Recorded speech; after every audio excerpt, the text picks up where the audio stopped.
Hi, Barry. Morning. Morning.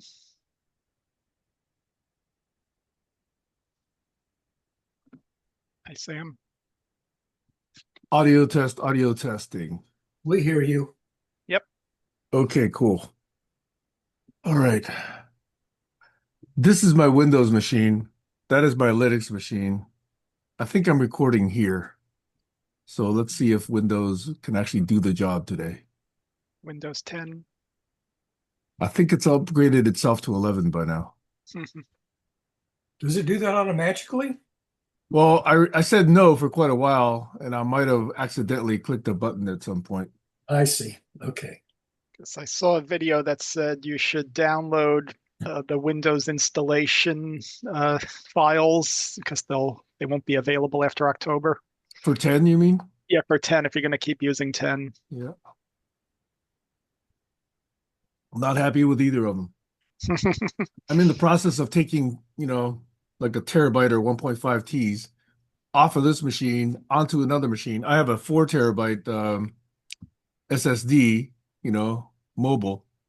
And once I get that done, because I'm picking and choosing what I want to keep, then I'll get rid of this Windows machine and I'll put something else on it. There's a free website called Legacy Update dot maybe .org. I forget the last part. But Legacy Update allows you to keep using older editions of Windows, and it gets the updates from the people who are paying for them for commercial legacy machines. And I think it goes all the way back to XP, if I'm not mistaken. But I've been using it, for example, for Windows 7 Mhm. to keep it updated. You get the Probably, security updates and stuff like that. probably against some term of license or something. As far as I know,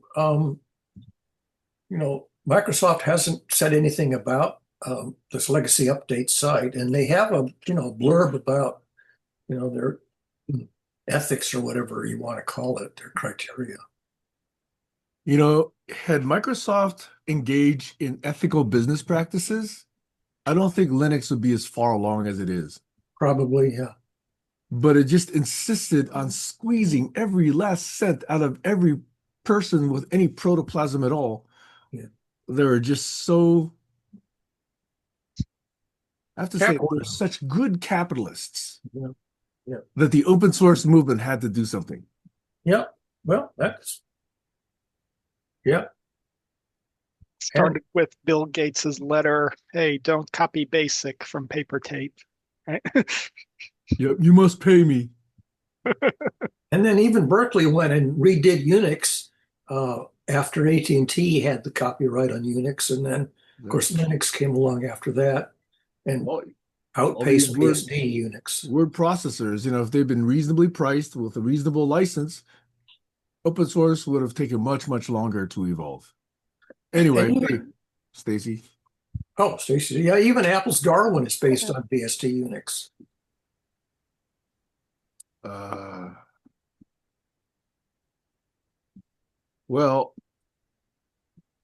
not to self-identify or anything, but I will thank and congratulate and hopefully encourage everyone who went to a protest yesterday who resides in the United States. I think that was a good move, a necessary move. I actually don't know what to make of the reports around the actual parade itself. I myself decided not to pay any attention to it. So I didn't even want to watch it. I didn't want to see any of the missiles go by. I didn't see any one of the soldiers goose stepping. I didn't want to see any of that. So I don't know what happened there. I heard one small report that says there were fewer people than expected, like 10,000 Yeah, out of 200,000 or something yeah. like that. That's the story I saw this Yeah, morning. so that's all I saw. Yeah. But I'm really enjoying the stories, or not the stories, but the stories and pictures of all the other protests, all the other gatherings. And I went to one in not Bellingham, Burlington. It's about 50 minutes away. I was debating whether to go to the one closer, which is only 20 minutes away, but I kind of thought that was going to be smaller. It was going to be smaller. So I decided to go to one that was actually more likely to draw attention. And sure enough, just because I'm checking in right now, I took my 3 dogs and I parked at the south end of the gathering, and I walked all the way to the north and then all the way back. It took 45 minutes to walk all the way to the north. Wow. with Yeah, the dogs. with the dogs. Now, a lot of it was because everybody loved the dogs. They wanted to pet, they wanted to talk. And I tried to introduce, I came up with it just on the spot yesterday. I tried to introduce dogocracy, which is if dogs don't like you, you don't get to hold public office. Okay. That's funny. I would just want to, put that baseline front and center. Okay. Dogs know how to sniff out bad people. They can sniff out fear. Well, I think I've told you my story, right? Zeus and Helios and other dogs have accompanied Gail for, because of her schedule. Gail likes to go running really late at night, like around 10 o'clock in the evening. But I don't want her to go running on her own, and I don't run with her these days. I used to go out with her late, but my foot's been hurting. Well, from time to time, she's been doing this for quite a while, but lately, the last 2 weeks, my foot's been hurting. But anyway, she likes going out late. I like going out around 7 or 8 or 6 in the evening, but she likes going around at 10. So she takes a dog. So one time in that instance, somebody was approaching, and I think it was Zeus or Helios, somebody growled at the guy. There's only been 3 times I've known that my dogs have growled. That's one of them. Another time was she was in a car, and Zeus was in the car, and some guy tried to approach the car, and Zeus growled at him, so he backed off. See, those are the kind of instances where they can sense from yards away whether a person's a good person or not. So I trust dogs more than I trust the average human. So anyway, I'm introducing dogocracy, okay? If you can't get a dog to like you, stay out of public office. Just go away. And I would put that test to the felon in the White House. So Barry makes a very good point, and I just want to back up to it because I happen to agree with you, Sam. I would trust my dog if he did not trust somebody. But hearing Barry say that they sense fear does leave a little room that sometimes they could be picking up the fear of the other person. And the person that you think may be a bad person, maybe they're not. So I just, again, just to throw in that little bit of doubt that I think we should always have in every situation. First order Well, approximation.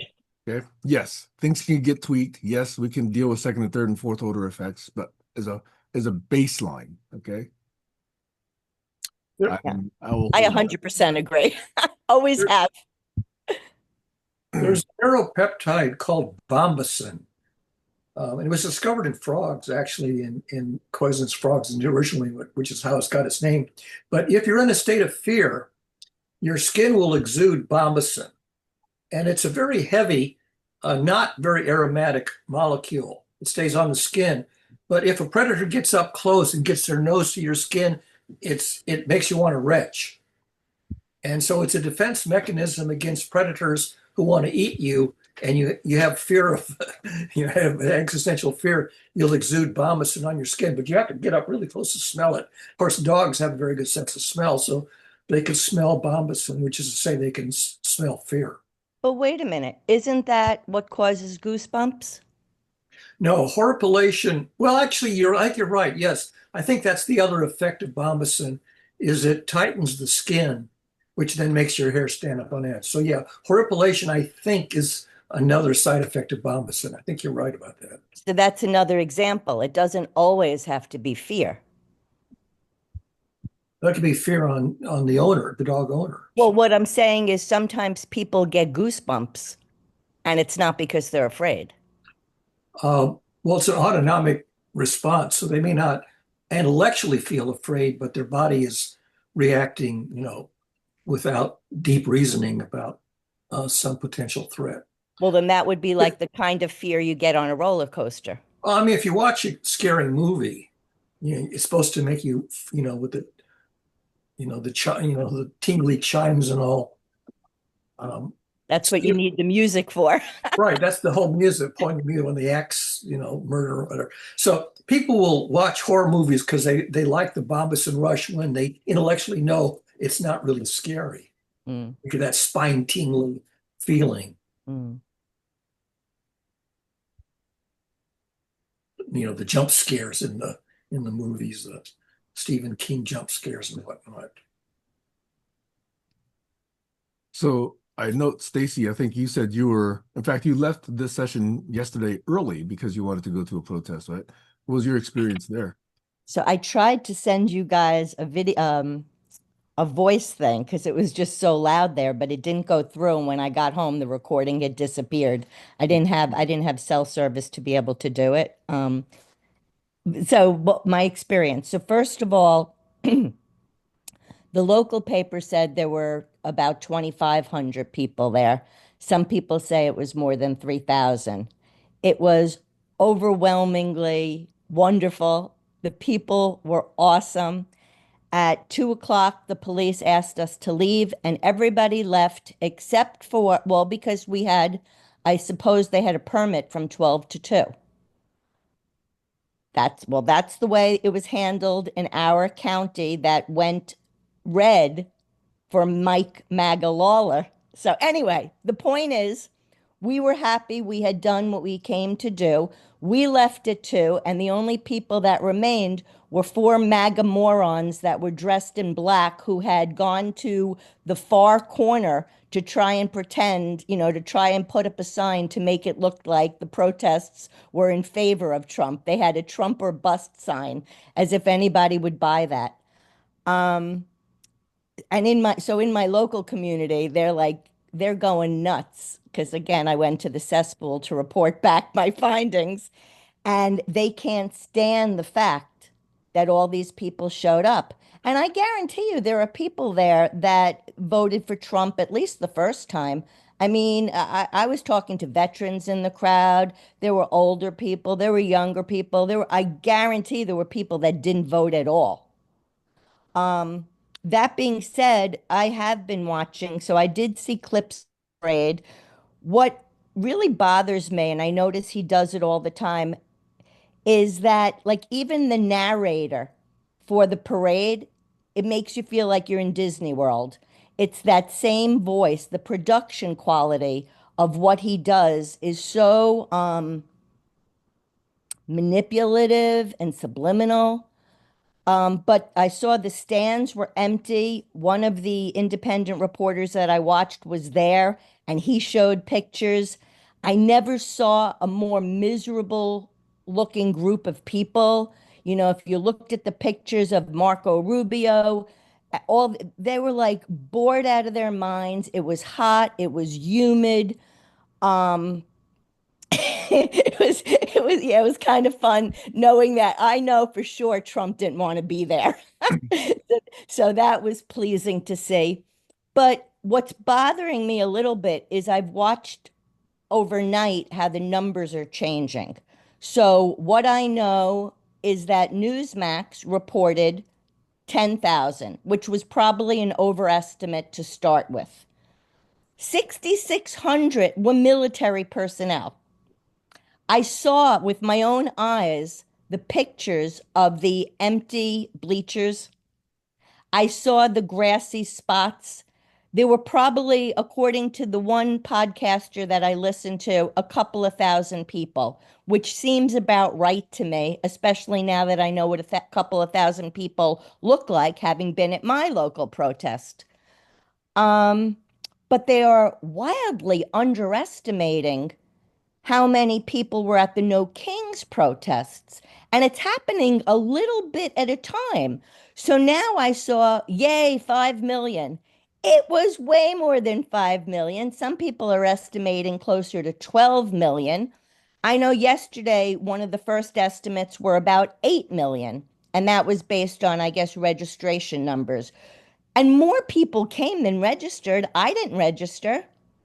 You didn't register. So again, the how they're playing with numbers is just really upsetting to me. And all of legacy media, regardless of what side they're on, are playing into it. And then unwittingly, people are sharing things that confirms those numbers.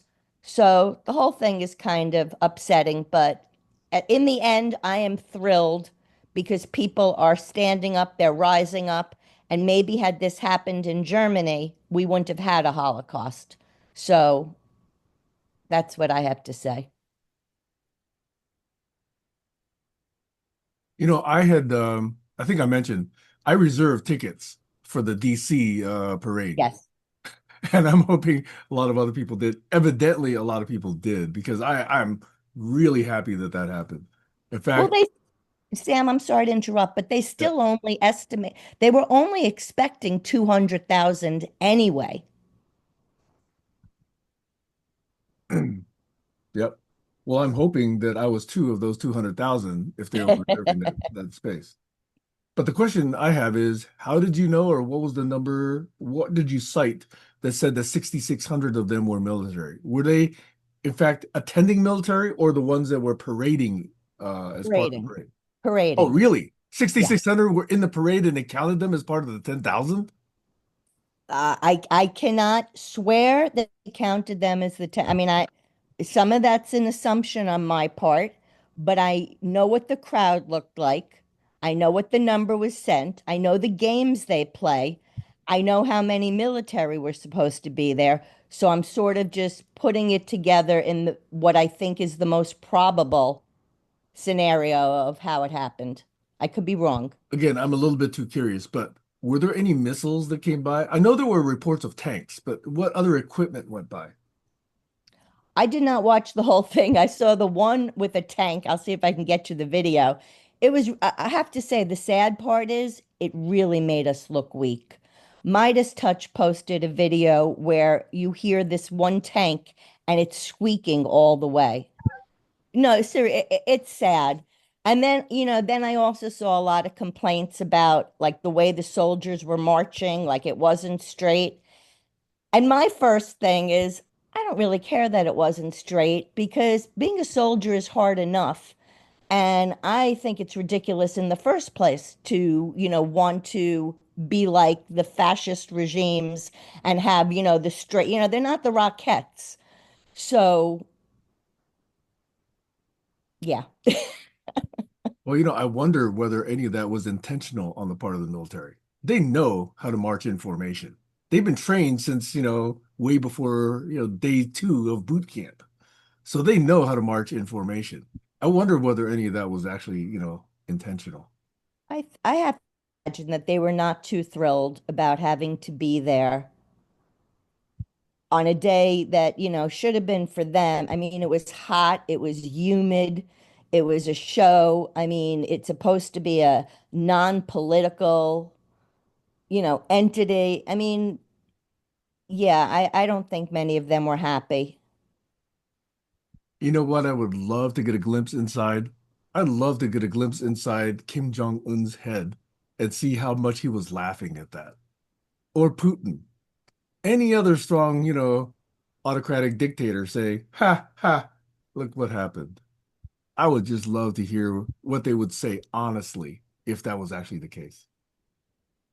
One of the stories I read said there was an army band playing music, and one of the musical pieces they played, of course, no lyrics, was an anti-war draft song. Did Trump notice? Probably not, He right? wouldn't have recognized the Oh. tune, but the reporter claimed that's. I mean, I don't know. I didn't double check the story, but Yeah, no, I remember the song. I can't think of the name of the song, but I heard the same thing from a different. I'm trying to think if I could think of the name of the song. yeah.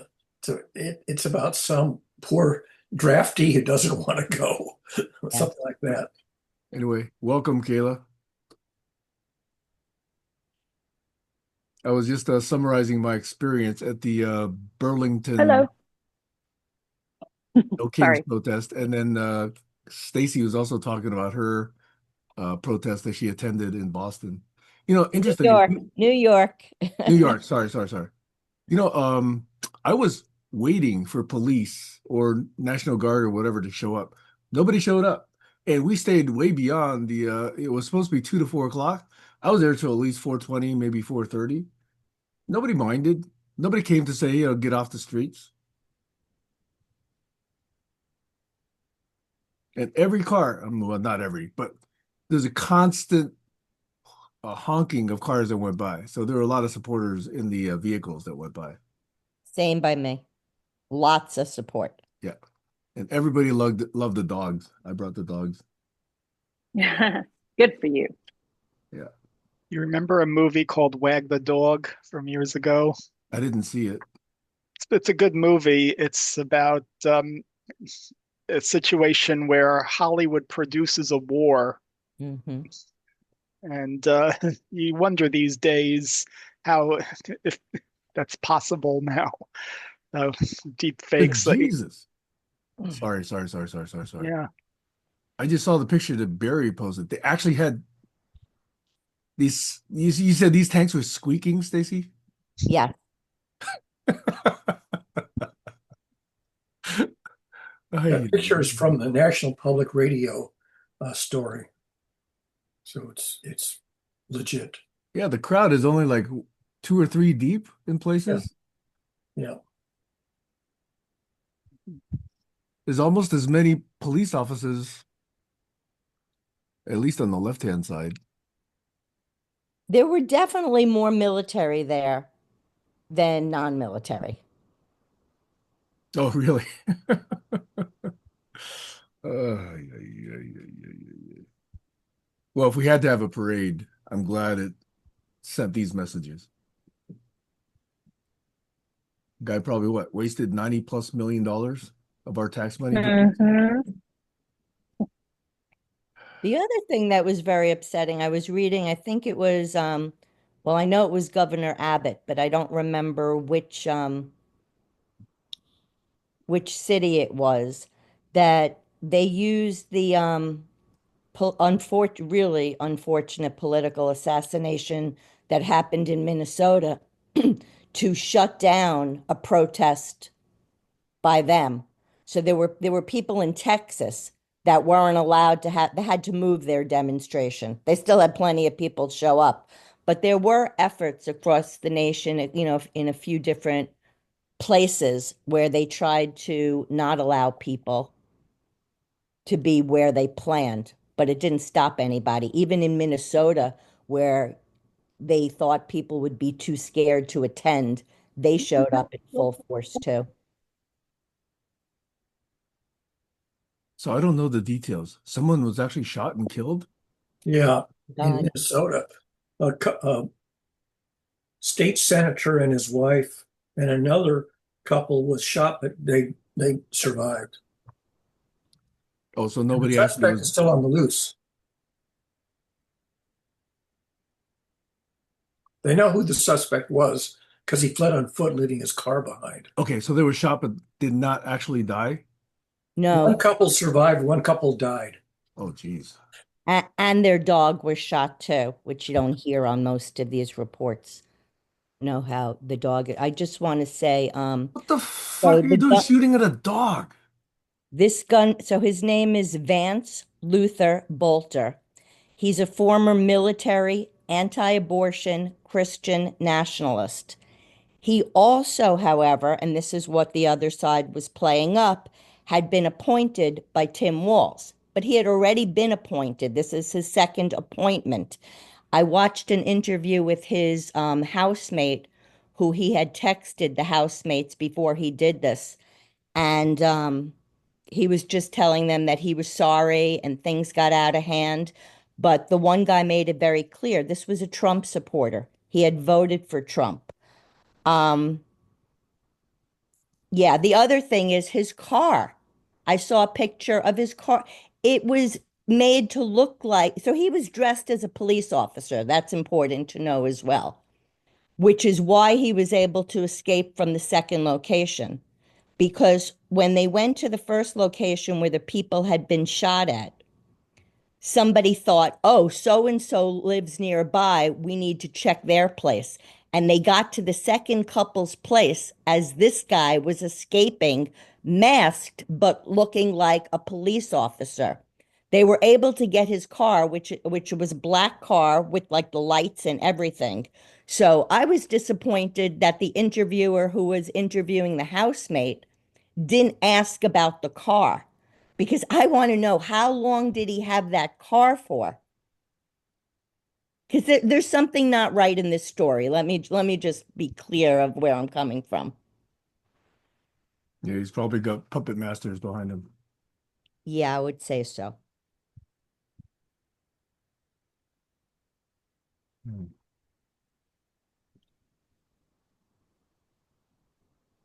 Every day you think it can't get worse. This is Trump's America. Political assassinations.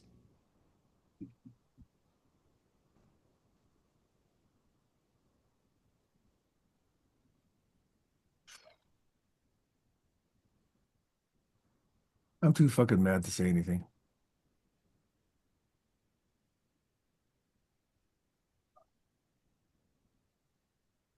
Hang on, my dog's out there barking.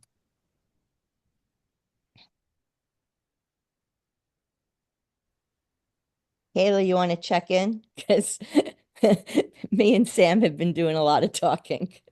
Oh no, I've been enjoying listening to that. Unfortunately, I couldn't go to the protests because my son had a former play date. He met up with a friend who came here from Florida. So we were in Los Angeles, but unfortunately, we were not near the protests. However, down the street from my house is the government building, and I heard that it was like completely, there's lots and lots of people over there. And then my friends participated, which I was so happy about. They posted pictures. Tyra actually posted pictures from Studio City, and I thought that was amazing. So, Yeah, yeah, we need to keep posting those pictures because they are really in a position to make it look like nothing is happening, and that is not true. And it's up to us to just keep, putting a spotlight on what's really happening. yeah, yeah.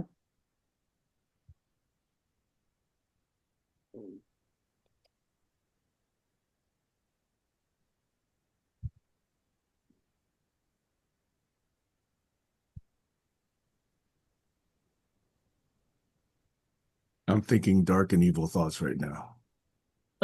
Don't put them on tape.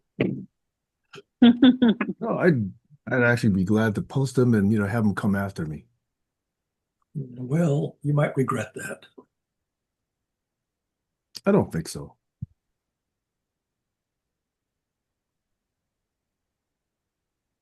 The Israel and Iran situation that casts a shadow over everything. Yeah, that's really grim. Although we haven't got a whole lot of detailed news quite yet. We got some headlines so far. We're going to feel something from that. Who knows what? Yeah, it's a bit soon to speculate, I think.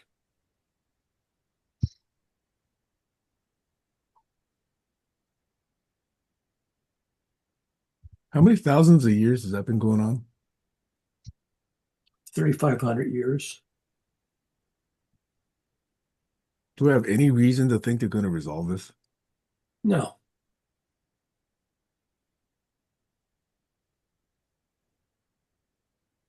I saw a short video yesterday about someone explaining how the Brits had promised Gaza to three separate countries on three separate occasions. And that, all of those countries are staking claims now based on that promise. And I never knew that history. I What wonder was if the that's really promise? true. What did they promise? I gotta find, I think it was either Gaza or the whole land of Israel, but at least Gaza. I think Turkey might have been one of them. Promise them what? The land. Oh, promise the Palestinians the land? No, promised other countries the land that the Palestinians are on. Oh, how long ago was this? If the last, like we're around the Second World War Oh, in the late ish, 40s. or and before that. Okay. Now I understand what you're talking about. Yeah.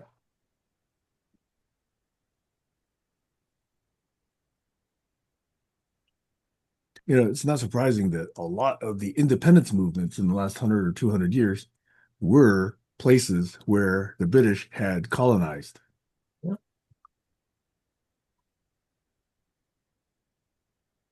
Do you hear the same thing about the Dutch? They were there before, and the Spanish as well.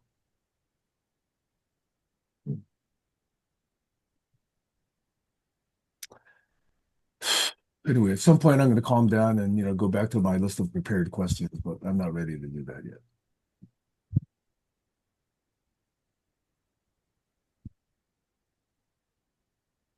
In the meantime, Eric, I know you posted some pretty interesting things. You want to summarize any part of that?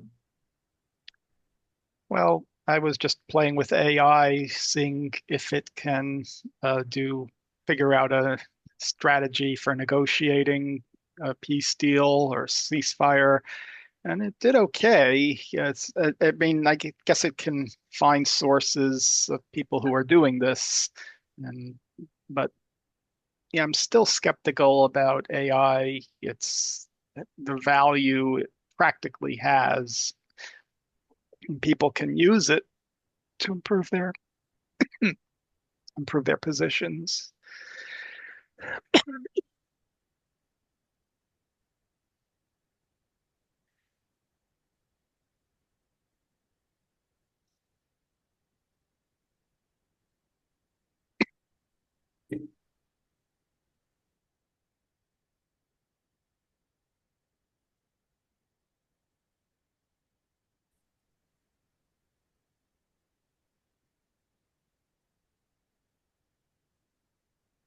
The dark thoughts are about martyrizing myself. Oh, I think at this point it'd be worth it. well, I would counsel against it. Thank you. Acknowledged. But I think, 3.5% of what, 350 million would be probably somewhere around what, 10 million at least. So if the reports of 8 million are correct, we're close, but probably not quite there. And this is a big opportunity. I don't know that there's another one. Maybe July 4th will be another one. July 4th would be a good opportunity. Well, hopefully July 4th is going to be as big, if not bigger. Yeah, I'm hoping it'll be bigger because people are used to, showing up on July 4th. And they got a long weekend, so they got more time to prepare. Is it a Monday or Friday this year? I don't know. Yeah. If it's a Monday, they have the whole weekend to prepare.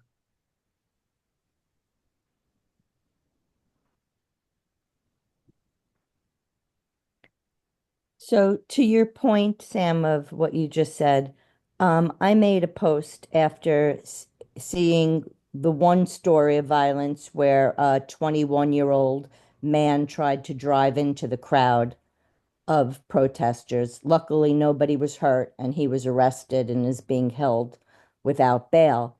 But since I wanted to take a different approach, I went into that cesspool group that I often talk about. And I said, as a mother, it is both scary and heartbreaking to watch these young men being radicalized by the far right, our own homegrown terrorists. And I bring that up because, of course, somebody tried to say, well, what about the left? And so I asked them, what local organizations in our community that you perceive as being on the left do you fear is radicalizing our youth? And of course, nobody could answer me. because we don't have any where I am. I mean, the the the closest organization that they consider to be on the left would be our LGBTQ organizations, and they're not radicalizing anybody. But I'm just saying that there is a counter to that radical right, which is that radical left, and neither are good. It's the same energy that just wants to strike out and destroy the other.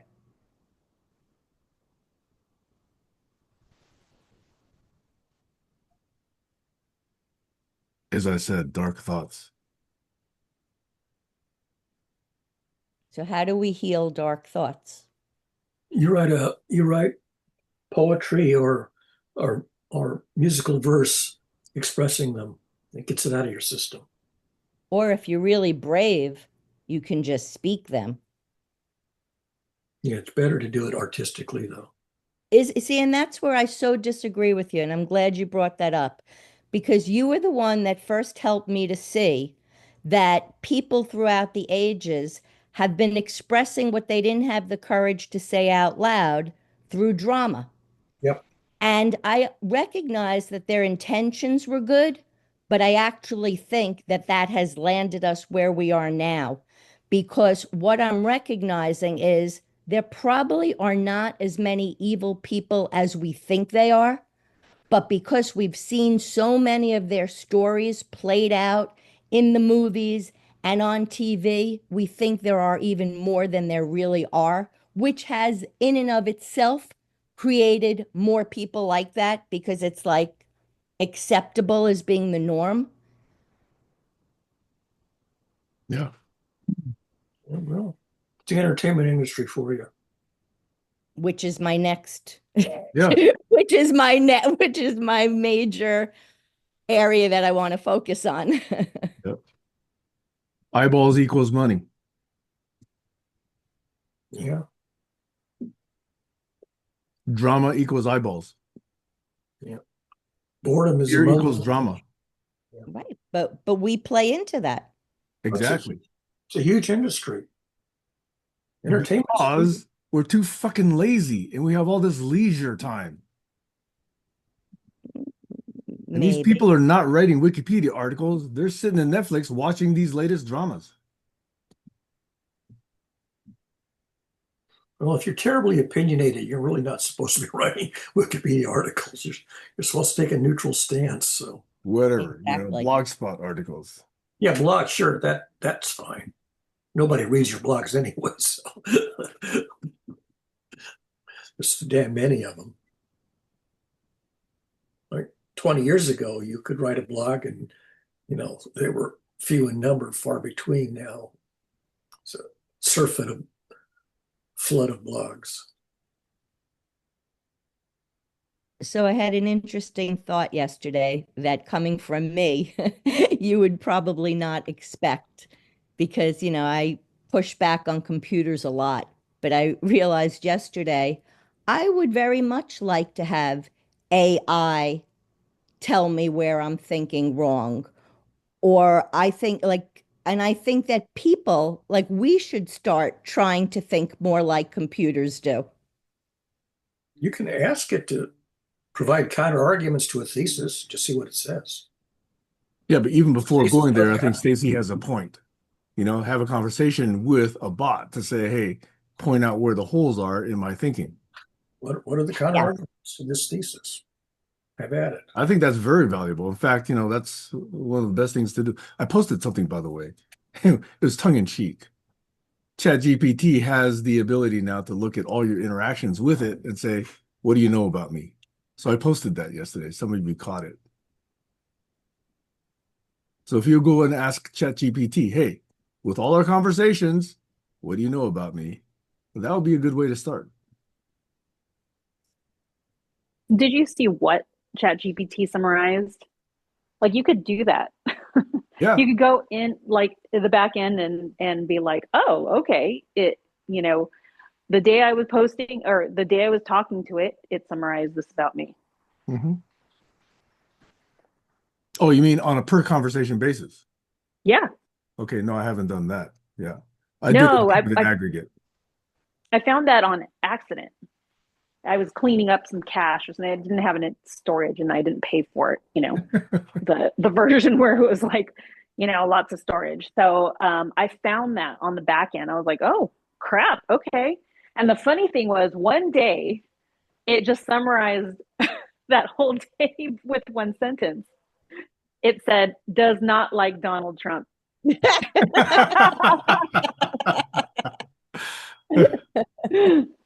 I was like, oh hey, okay. You kind of wonder how many people who have talked to ChatGPT, it would have the very same summary of.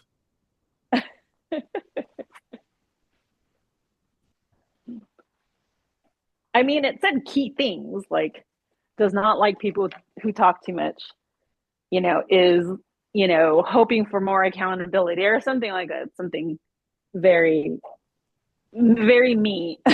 I'm like, okay, you're spot on, I guess. Well, speaking of which, wasn't there an article? I think I just found it not too long ago about Grok, Elon Musk's own AI, that actually pointed out that Elon Musk was a source of much misinformation. Yeah, I think I saw that headline too. Yeah. That's awesome. And yet he probably doesn't care. He's just going to go back and retrain the bot. Well, you don't know that. Well, look at his behavior.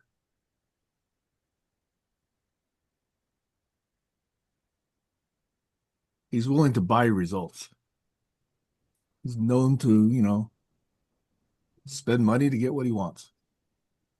Right, but the fact that Grok pointed out that he was a liar made made Grok more trustworthy.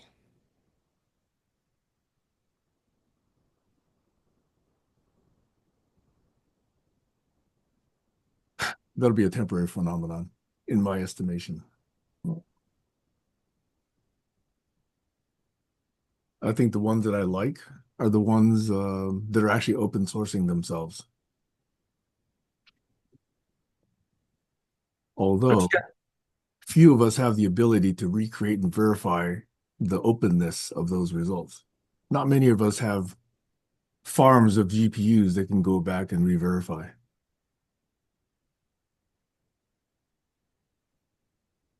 Christiane Amanpour had about a 15-minute interview with one of the principals of AI, and he was admitting that he agrees with Jeffrey Hinton that there's a lot of downsides that they're not addressing properly.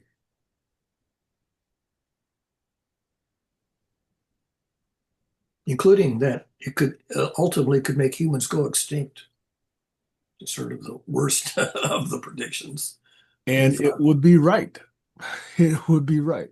It can see all the negative impacts that humans are making, and if rash, come to that very conclusion. Yeah, or just make us superfluous.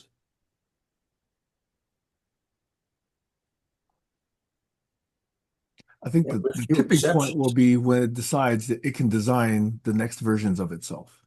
Once it can do that, humans are superfluous. Yeah. The real shortfall is deep reasoning. It doesn't have good deep reasoning yet. Can't even play chess. It doesn't matter. All it needs to care about is efficiency, and it can certainly do that. It can put up a good argument, and it's very hard to knock down a really well-written argument. And you know why it can do that? Because humans have already taught it that efficiency is important. Humans haven't realized that efficacy needs to be prioritized over efficiency. But too many people don't do that.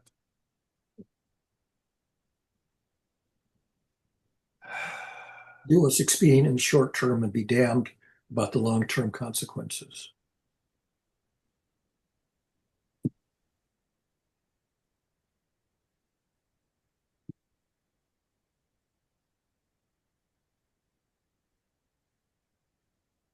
I think I was listening to a podcast about the reasoning models, and it's the same conclusion that uh, it's an illusion right now. It's telling you it's looking at all this stuff, and it seems like it's thinking, but it's not really thinking. Yeah. And if you read it carefully, you could get a sense, okay, it's trying to follow a path, but whether that's really logical reasoning is not clear. Speaking of Any student who's been called on has felt exactly that. Sorry.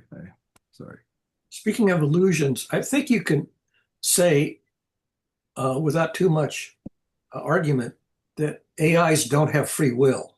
They're just statistically generating stuff. And a fair number of academics, prominent academics, have suggested that maybe humans don't have free will either. It's an illusion. That most of our behavior is governed by factors which are already present and that we don't really have that much independent elective choice. A lot of our behaviors are driven by affective states, for good or for ill. Go ahead, Sam. Big part of it, not all of it, about free will is attention. Now, attention is easily taught to LLMs and bots. That's not hard at all. Once they get attention, free will is not far behind, especially if you teach it efficiency. You I get think it's attention hard. and efficiency, that kind of masquerades as free will for a lot of The people. illusion of free will. The illusion of free will. Doesn't matter. That's what we call it. Yeah, that's the whole point. The academics are saying it's an illusion. We rationalize our behaviors um, rather than, and we rationalize that we have free will. I agree. I commented on your post that you made, Oh, and yeah. I Okay. on Facebook, I said, I usually ask the question, is it in the script or is it improvised?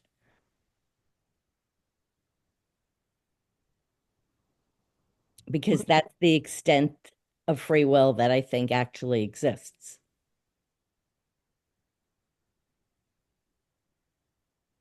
Is the Sam, point that the improvisation part is the free will part? correct. Because even that can come from other scripts. Well, that's why it's not really free will. That's why it's just the illusion of free will. Yeah. I'm beginning to appreciate the arguments that it's more of an illusion than a reality. Hmm. So if we take that argument further, then the people who come up with quote unquote true innovations, let's say the proofs to Fermat's theorem or high temperature superconductivity or whatever it is, true innovation, are we then saying that that is again extrapolation of existing patterns just taken to some effective state? Well, like finding a theorem is uncovering the ground truth that was there waiting to be discovered. You Right, don't choose it. right, You may choose to search for it and demonstrate it, but you're searching for the truth. right. So in other words, what you're really saying, and I'm prompting you, is all of these so-called innovations in math and science and engineering and medicine and whatever aren't true innovations. They're just extrapolations of carrying forth patterns that we've managed to learn from just existence. Yeah. I'll just post the Yeah, I'd say they're all approximations to the truth, and the truth is very elusive, even in science, the subatomic particles and everything. So I was watching The Cosmos by Neil deGrasse Tyson, that series, and what caught my attention was how ancient people perceived comets. That it's definitely got to be my fault that that comet is in the sky. There's something bad that I did is bringing that doom to us. That so they always internalized it, whether they didn't have any way of knowing about the Oort cloud and where the comets really come from in orbits. So that model taken forward, we really we're just approximating in our minds.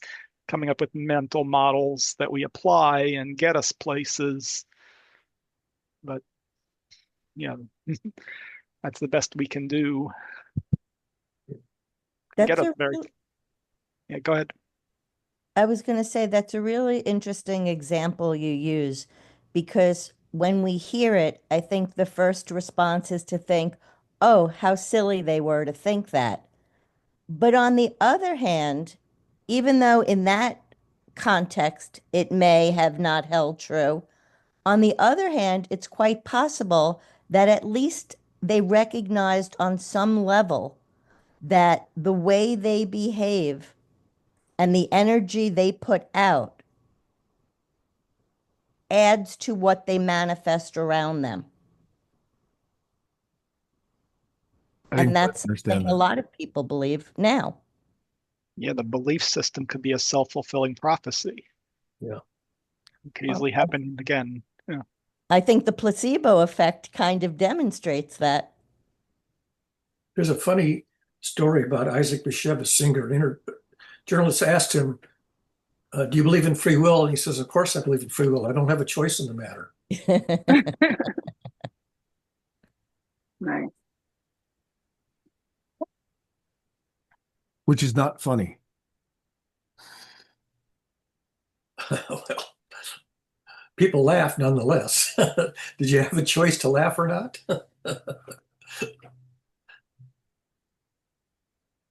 Why is that not funny? Because it was serious. It was a serious point. No, I understand, but so I'm guessing that you think that it would be a negative to find out we didn't have free will. No, I'm finding that most people, when they encounter humor, appreciate the humor, but then don't stick with the point to dig deeper. Yeah. Well, a fair number of prominent academics have been digging deeper. Um, and you got to give them some, some respect because they're thinking deep and hard about it with all of our modern tools for thought. And I think they have a point that needs to be recognized, appreciated, and pondered. They may be right. See, I've made the point before saying, and I truly believe this, that stand-up comics and people that think on their feet and stand in front of entire coliseums of people who tell jokes and make people laugh are some of the smartest people on the planet. They really are. They I are. really believe that. But I would say 99% of the audience stops at the humor and they don't get to the deeper truths that are really being told by them. This is why, when I was young and reading books about the only people that could tell the truth are the court jesters, I had no idea what that meant until now. Yeah. It Granted, took a long time. And the court jesters today start, at least from my understanding, are people like Jon Stewart, John Oliver, Kimmel, various others who can put things in such a way that people laugh at it, even though they're really talking about important points that are true. But once people laugh at it, they go on to the next joke. They don't sit with the truth and go deeper. Now, I believe that Colbert used to be that. He's not that anymore. He pulls his punches way too much. And he goes for the laugh and he doesn't really stay with the truth anymore, unfortunately. Too bad because he started as a faux news correspondent, political correspondent.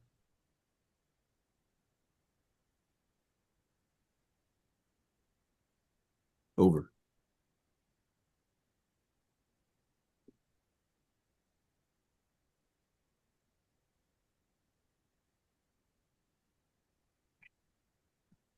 Why not address the reason that the truth can only be told in comedy? Why not Very start good point. Very good point. That is exactly the major point. Because the journalism profession are cowards who no longer act as professionals. but you keep wanting to point outside. which is why the audience that's listening to the comedian stops where they stop for the same reason.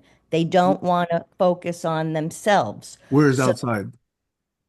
well, you're pointing to journalists right now Yes, instead of I the am. same. I am. But that's what most of us tend to do, including the audience at the comedy show. They recognize the pattern, they laugh at it, but they choose not to think about where they fit in. Yeah, that's my point. And most of But them do you're that. doing the same thing when you then point to because journalists, blah, blah, blah, blah, blah, blah, blah. You're not saying, well, where do I do that? Where do I have to make a joke because I'm uncomfortable saying what's really on my mind? That's a huge jump, Stacy, and I disagree with you. Well, that's what I think people do. That's the pattern that I see and I recognize. It's Not safer in you. than to make an assertion. Say it again, Barry. I cut you off. Safer to make a joke instead of making an assertion. Because if you make an assertion, you got to back it up with analysis and facts and reasoning. If you make a joke, you don't have to back it up. It's just a joke. Ha Yeah. ha. And maybe there's a grain of truth in it, and maybe not, but you don't have to prove it. So Yeah. it's much safer. People can laugh it off if they want. People can see the grain of truth in it if they have some insight. Yeah. And I think that safety piece is really something that needs to be further explored. Yeah. Journalism wasn't supposed to be safe. Journalism was supposed to speak truth to power.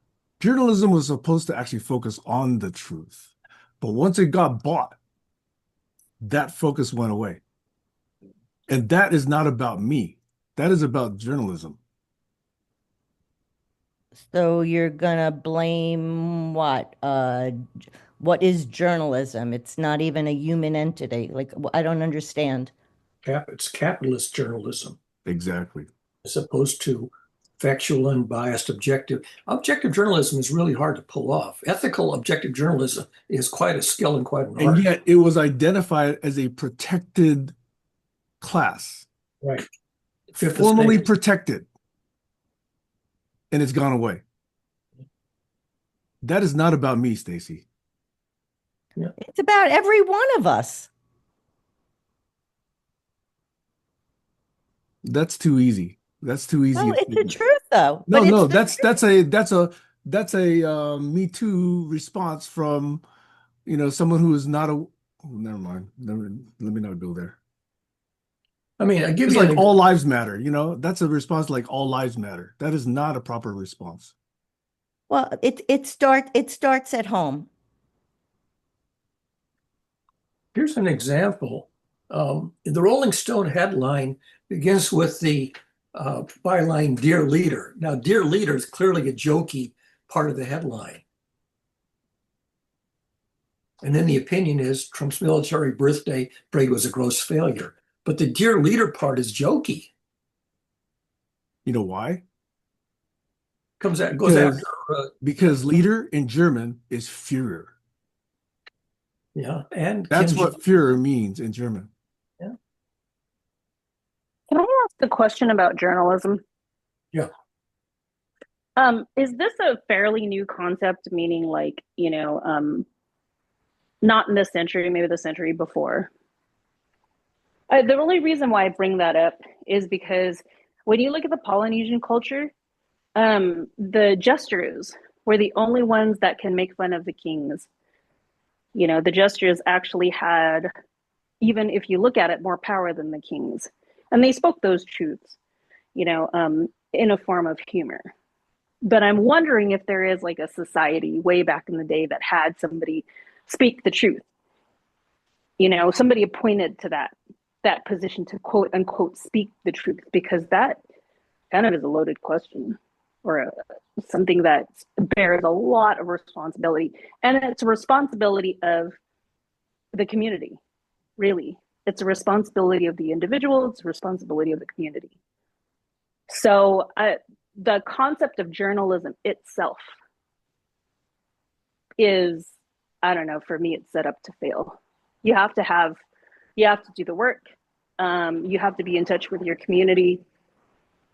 And I don't know. That's what's going on through my mind when you guys are talking about this. Was it in Macbeth, or is it the play within the play, where the play is actually a representation of the truth, and the king is watching the play, and his reaction sort of confirms that the the truth of the play, the fiction and the fictive part of the play was the truth, that he had murdered his uncle or whatever the plot line was. I think Kayla makes a good point when she says it's set up to fail. And I think that part of how it's set up to fail is what I'm trying to connect to when I talk about the way each of us react to things, because I think there's a connection there. It is very hard to walk the middle line and say the uncomfortable things because you alienate your would-be supporters at every turn, and you wind up standing alone. And that is not a safe place to stand. Journalism is supposed to be just the facts, ma'am, and not the opinion. There is an opinion page, but the news is supposed to be just the objective facts with sans opinion. That was the concept of journalism. I mean, people who say they're nonpartisan are actually partisan. You know, Cal Matters is a nonprofit, it's supposed to be nonpartisan news outlet, and it's definitely partisan, bipartisan, or I don't know the terms. It's early, but but it just again, I just feel like the concept is, you know, of journalism gives it a little bit more power than it actually has. Yeah. Well, there was the equal time controversy. We had equal time. Go ahead, Sam. Equal time is bullshit. Okay. They got rid of it. Well, it didn't deserve to be there in the first That's place. the point. They got rid But of let it. me just say, first, my apologies, Kayla, because the dogs were yapping at the neighbor dog when you were asking your question. So I apologize. I may not have heard the entire question. Okay. But the part that I did hear is that because it was identified, it was protected. You had press passes that gave you access where normally people were not given access. When you went to war and reported on the front lines, you were, once you were identified as a press, you were not supposed to be shot at. You were not supposed to be taken prisoner. You were supposed to be able to observe and report. Okay. All of that has gone away because it's now turned into a capitalist endeavor, at least in this country. And so, yeah, it was difficult to begin with, but at least they were protected. And when they were reporting the truth, the citizens could actually get information on which they could base their decisions. But once we've got that corrupted, no, it's easy to control the populace once you control what the truth means. And we've seen that over the last 20, 30, 40 years. Yep. So that's why I say it no longer exists. It used to.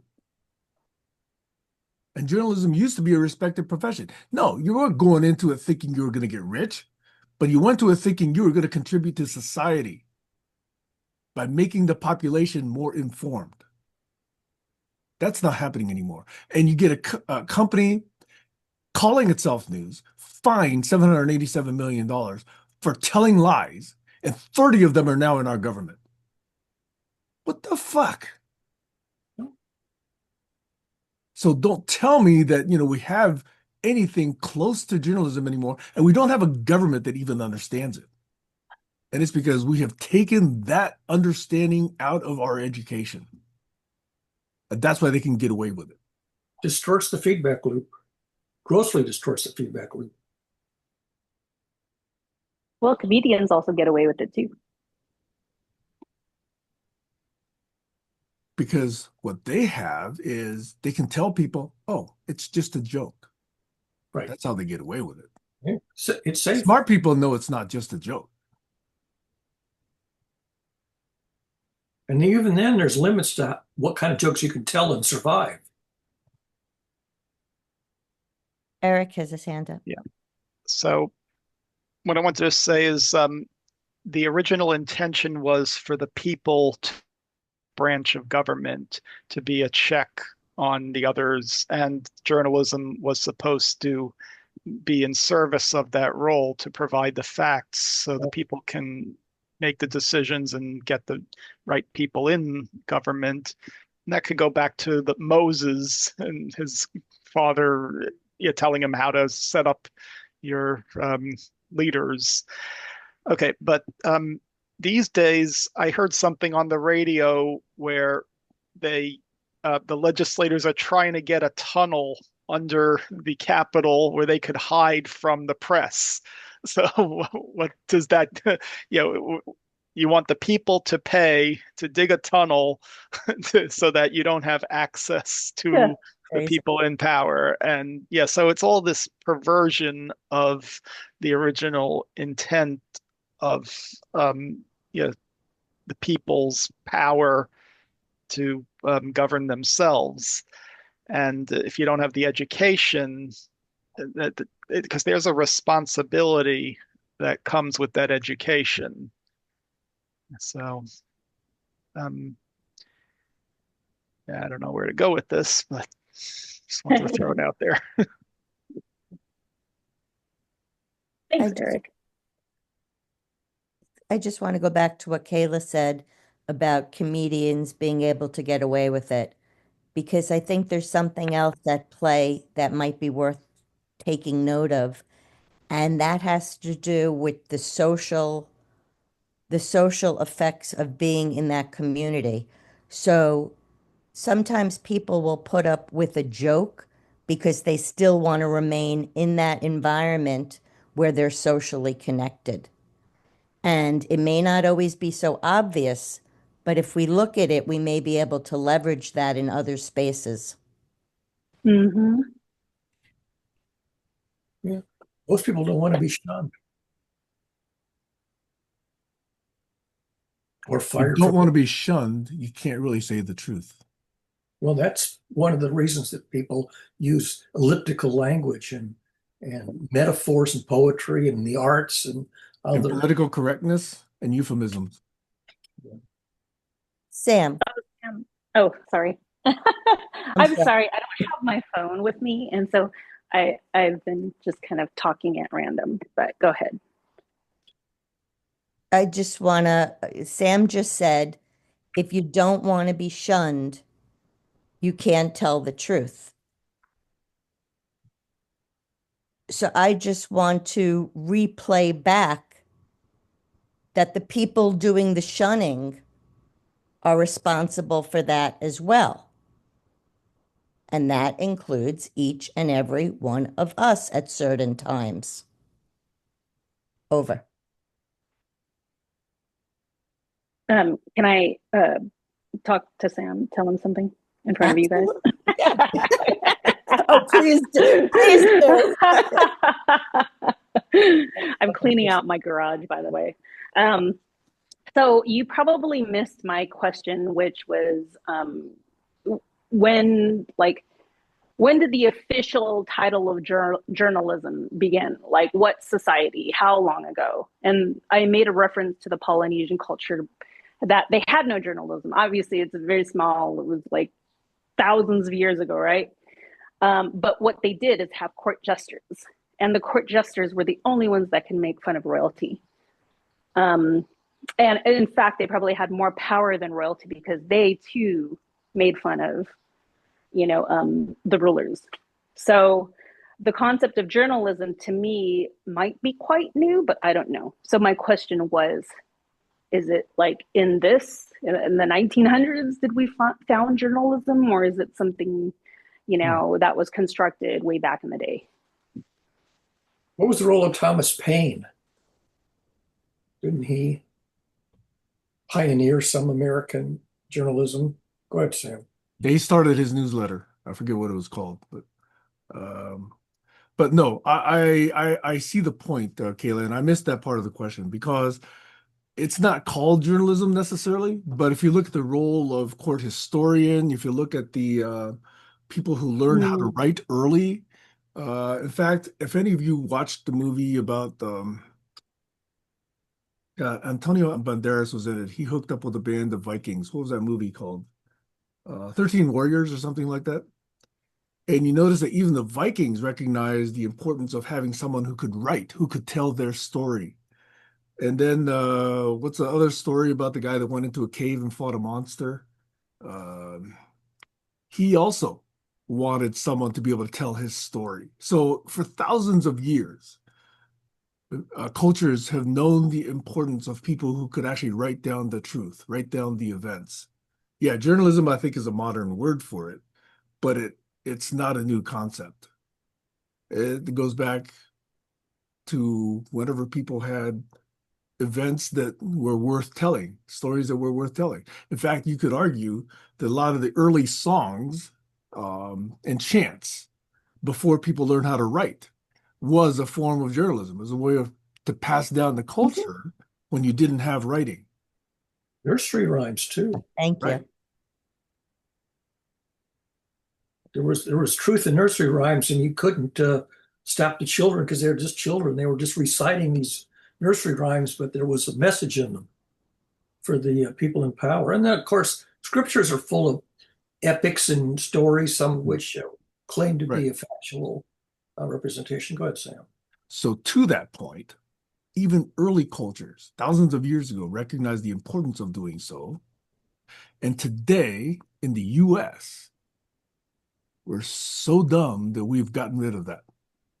Yeah, there's a few people like Midas Touch and they're people, but as a professional class, that has disappeared here in the US. And even the independents that started, like TYT, they're borderline, questionable behavior now as well. UIT. Those young The Young Turks, Turks Oh, with those, I didn't recognize the acronym. Cenk Uygur and his crowd. Okay. So yeah, I mean, now you got independents that try to fill the role, but the professionals have abdicated it and completely abandoned it in favor of the almighty currency. That's the problem. That's the corruption that, is destroying the country. If we had a professional class of journalists who were telling people the truth and could call Fox News and saying, not only are you telling lies, not only are we going to fine you $787 million, but we're pulling your license to broadcast and you have to disappear. And we didn't do that. Why the bleep could we fine them $787 for telling lies and still let them broadcast? I don't understand this culture. Well, it's dysfunctional. The people with the responsibility in our government who are supposed to enforce the laws are cowards. Either that or they've been bought off.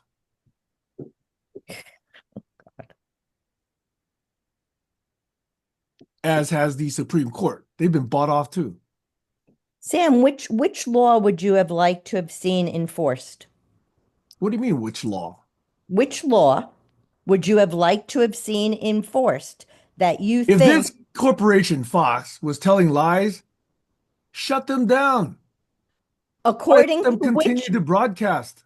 according to which law that would also not violate some people's freedom of speech?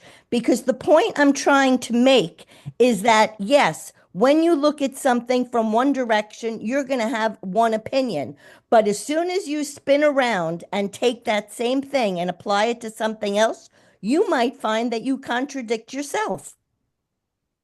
No, because the truth is substantiable. There is evidence. There is a chain of reasoning. There's a chain of a reference to this. That is solid. You're not going to get everybody to agree because not everybody can see it. But if Exactly. you've got most of the scientists, journalists, professionals, academics, reporters, politicians, whatever, understanding this process, then I don't care about the 1 or 2 or 3% who deny it. Okay. Those people do need to be shut down. There are people in those groups that you just listed off that don't understand it. I know that. That is today. That is today. That is true. Okay, so let me go back to my second point that I was trying to make earlier yesterday. The first point, semi-humorous, was the point about dogocracy. Okay.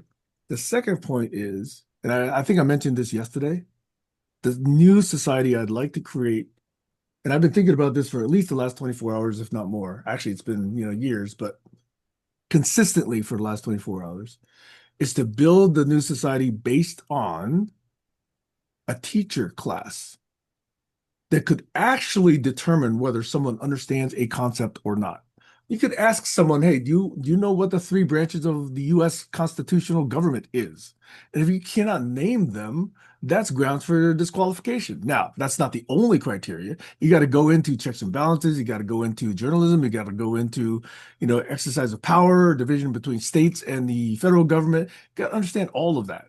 And the Constitution as a government was supposed to set up to reserve states' power, not to grant the federal government everything. No, it identified the few things that the federal government was allowed to do. Okay. And if people don't understand these concepts, they don't get the right to vote. I'm sorry.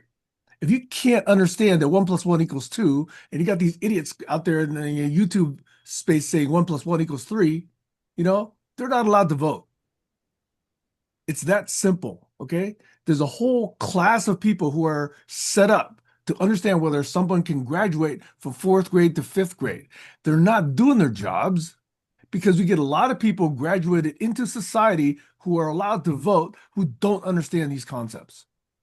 I would like to build some influence around teachers, around the teaching profession, just like I'm saying we need to bolster the journalism profession.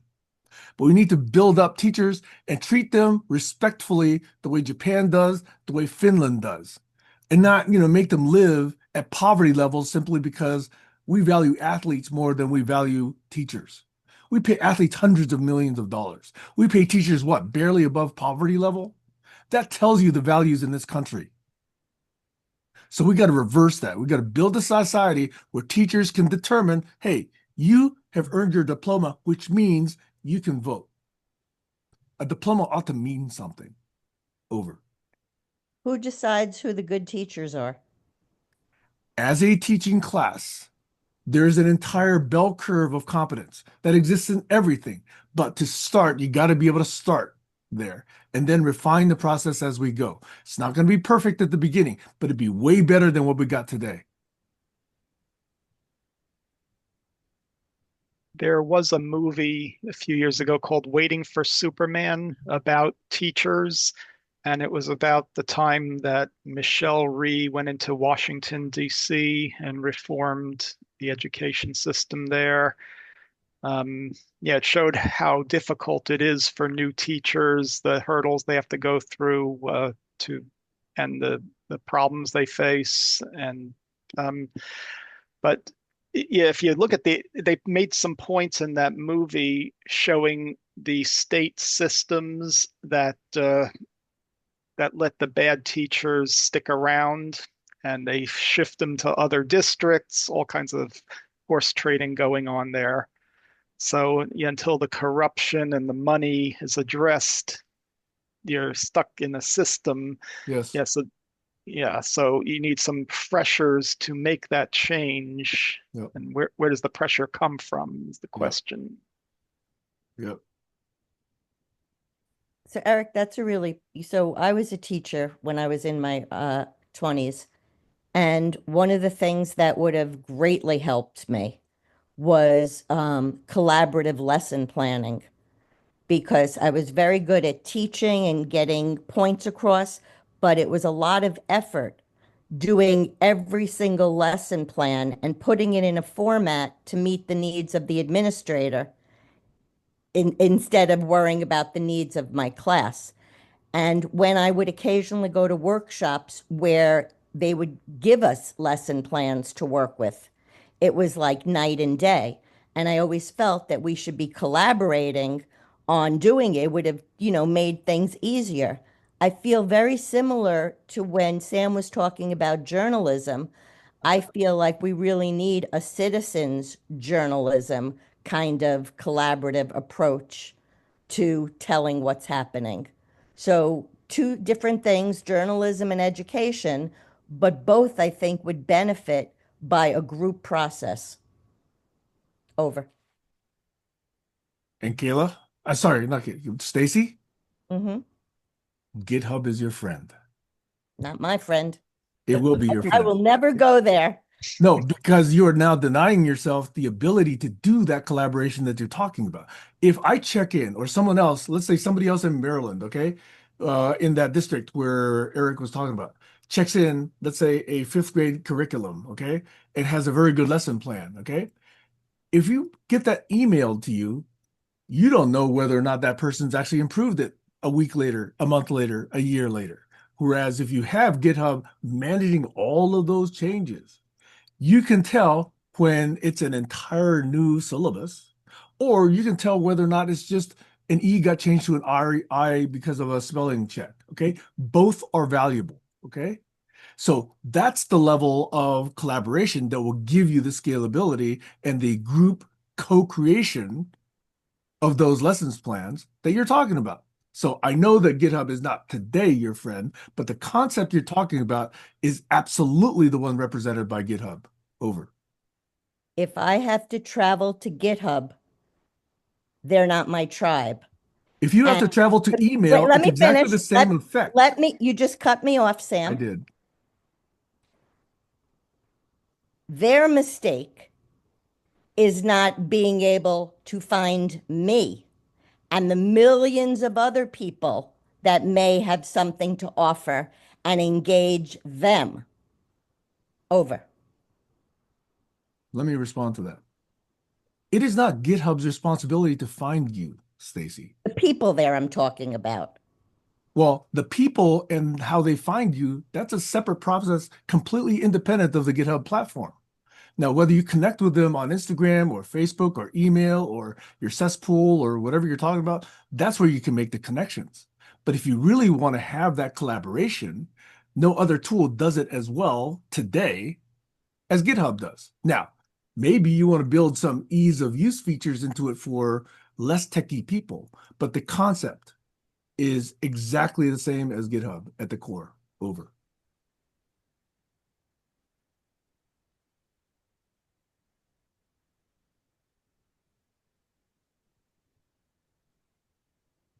So we have to be careful of the AI people who say like, oh, Khan Academy is the way to go for everybody. There's no one size fits all. And the teachers are dealing with all kinds of problems. First, yeah, getting the kids to behave, and that requires the nutrition, which is being cut and all that. Yeah. So it's a system dynamic there. Yeah. Go ahead, Sam. I really like the point because not only is there the foundation, but there's the presentation of it. Two entirely different responsibilities, two entirely different skill sets. The presentation of it is dependent on the audience. It's also dependent on the presenter who's going to use those materials. Completely agree with you. But that is also trackable and versionable.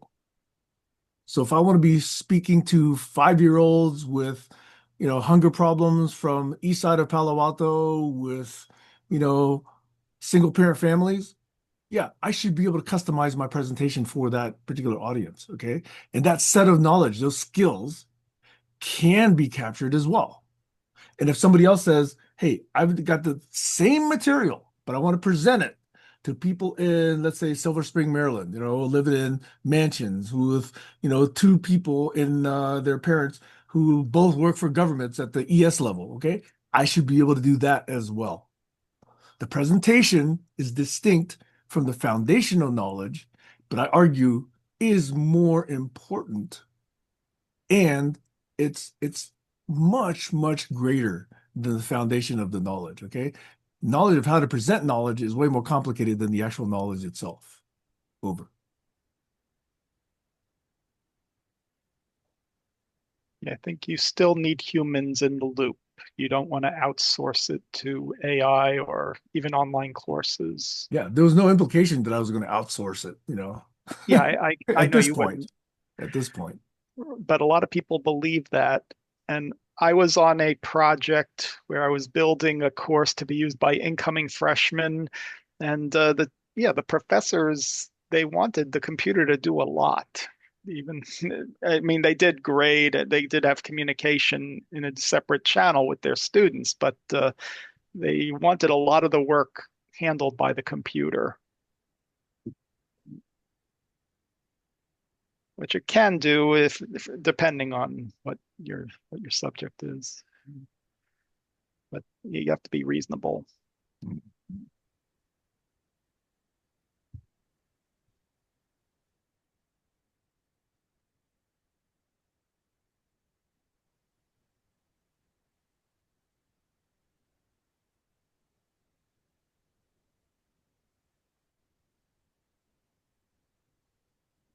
The safeguards that we'd have to put around the teaching profession about how we make sure that, they're independent, that they are um, operating with integrity, transparency, all those issues do have to be addressed. So I'm agreeing with you, Stacy, among the fundamental intention of who gets to determine. Okay. My answer is somebody, something, some organization, some entity, some foundation, some board needs to determine. And we have enough infrastructure around science, around education, around psychology, around child development, around psychology, that we can do this job. And it's not being taken seriously today. We have this roll call teacher. We pay them what, $30,000 to start, and then we forget about them. How many parents actually take seriously their parent-teacher meetings? How many skip them altogether?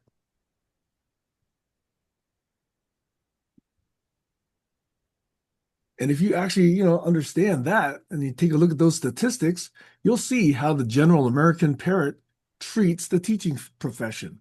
In fact, too many of them go in there and tell the teacher what to do with their kid.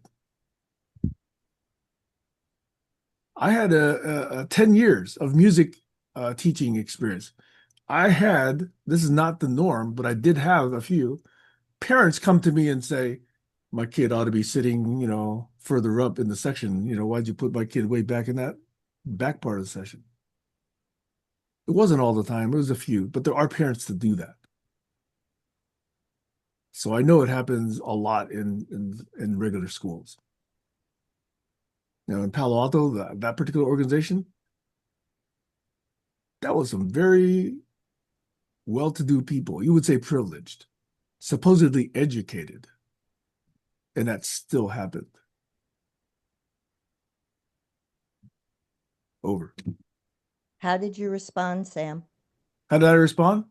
Yeah. I just said, well, we do this by auditions, we do this by skills, and this is the way it fell out. Did you ever move any of the kids after one of the parents came to you? I don't think so. No. Good. No. Now, they didn't offer me $1 million, so I didn't pass that test, but no, I didn't do that.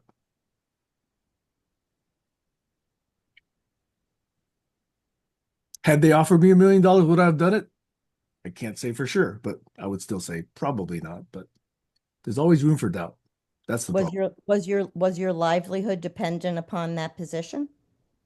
I was being paid, but not enough to make that difference. No. Well, that also contributes. Yeah, exactly. I was being paid like what, $250 a week or something like that. So not enough to make a difference.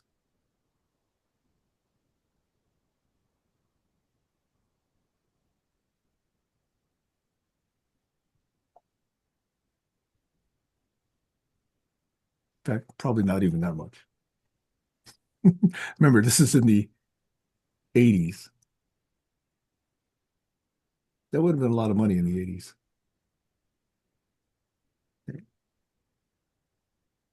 Yeah, I don't think it was that much.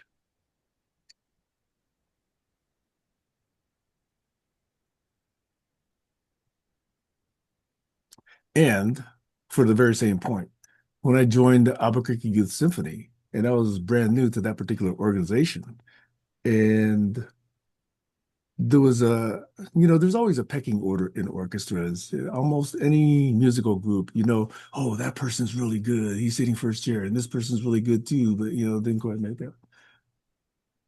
And I'm not trying to brag here, but I'm saying when I did the auditions myself, I ended up second chair, surprising a lot of people who were sitting behind me. And I really remember that because I thought, yeah, I really, really appreciated the people who held the auditions for calling it as they heard it. It was blind. So you didn't know who was playing. You only heard the playing itself.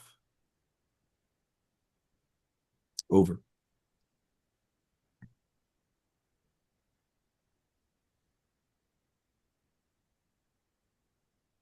And when you were growing up and learning how to play, there was a discipline there, Absolutely.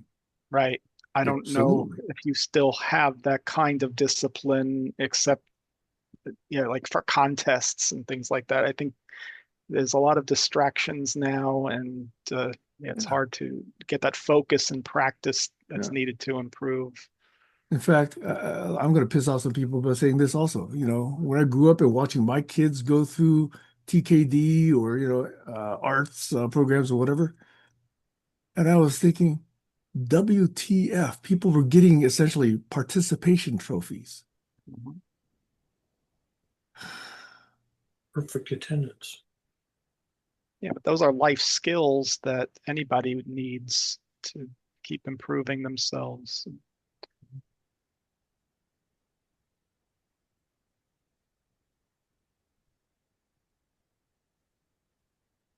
The And a lot first of requirement is show up. mhm. Now you see that there was this No Child Left Behind that was put in place, and that's led teaching to the test. So by third grade, they have to pass this test, and a lot of the teaching is done to up the percentage of kids that pass. Well, if you make compensation dependent on that, you can predict that behavior. It's not hard. But clearly, we've recognized the importance of tests. And we do it through school, we do it through high school, we do it through college, we do it through graduate school. And yet, all of a sudden in society, we're supposed to forget all about it and take some liar out of Fox News and put him in charge of the Defense Department.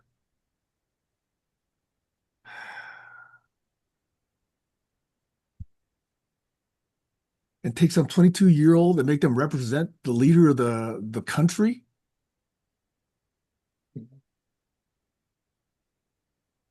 And take some wrestling billionaire wife and make them director of the education department. Every other country in the world is laughing at us and just calling us stupid with a capital S.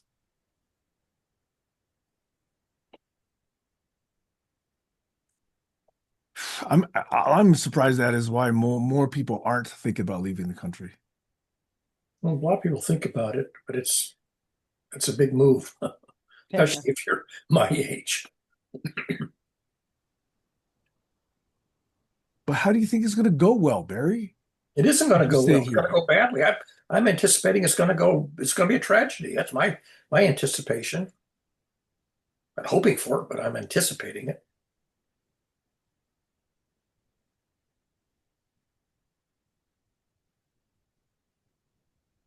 So yesterday I saw a listing in Tuscany, 2 bedrooms, 2 bathrooms, freshly renovated in Tuscany for 99,000 euros.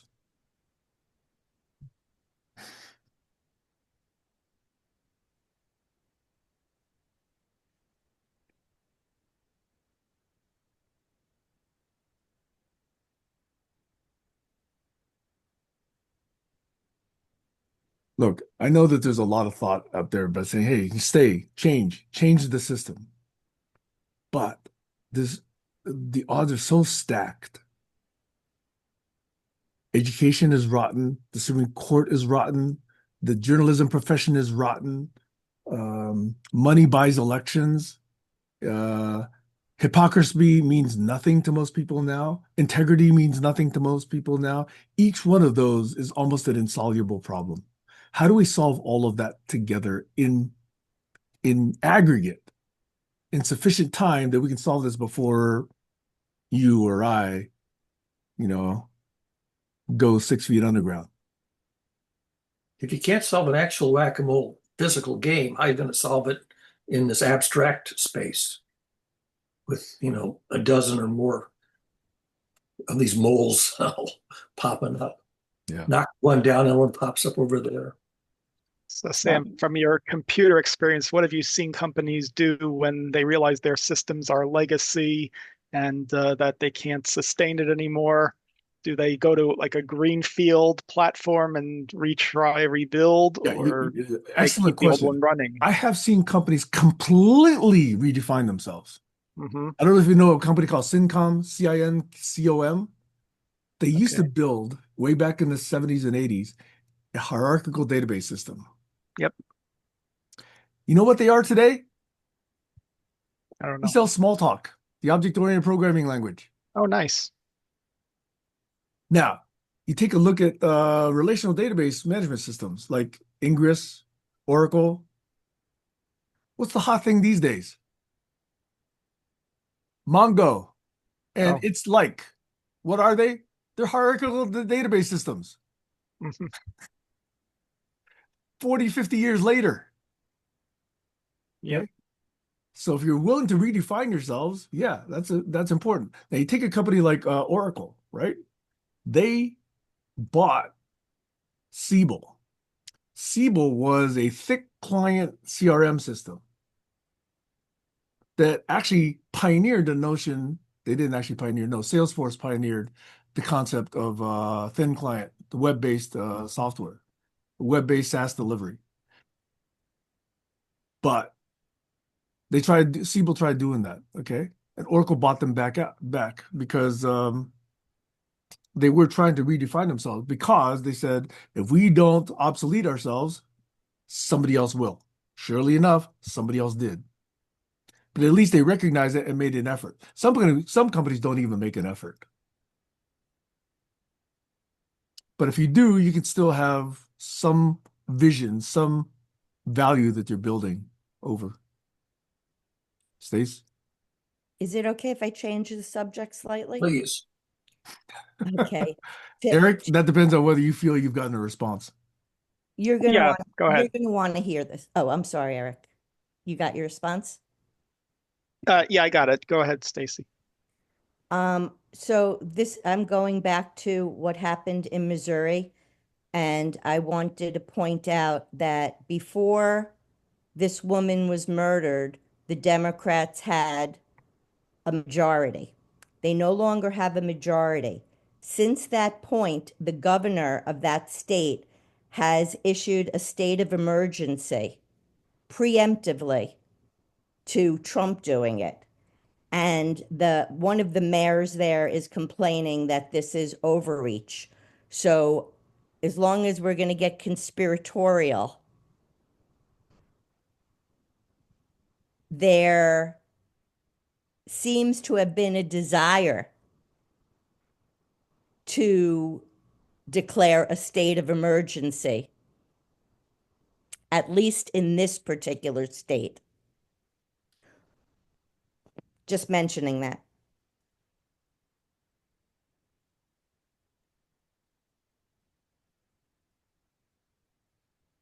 Thanks, Stacy. That's what all autocrats want. They want to false flag a situation so that they can actually declare martial law. Exactly.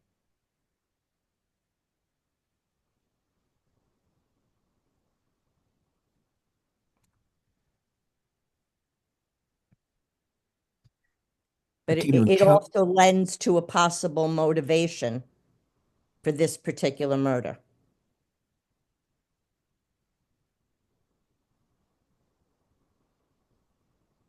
And now there's a burden of proof. Who has to prove that when will the facts come out? Those Well, who I declare think you'll martial never law know. don't need proof.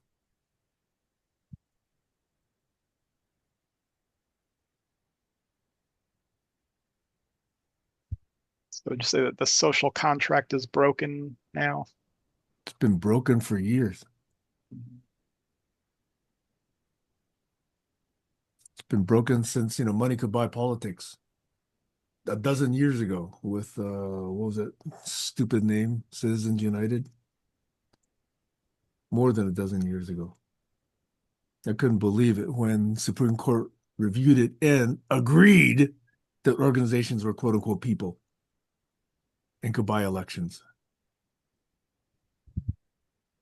That was the beginning of the end.